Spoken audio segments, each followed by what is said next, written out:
መጽሐፍ ቅዱስ ተናጋሪ ነው በመንፈልገው ጊዜ የምናናግረው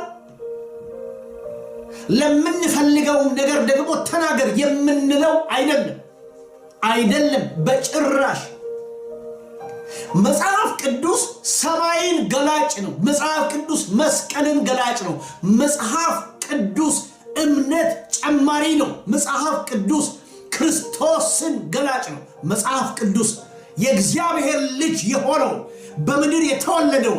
የሞተው የተሰቀለው ያረገው ዳግም የሚመጣውን በጽድቅና በእውነት የሚገዛውን ክርስቶስ ኢየሱስን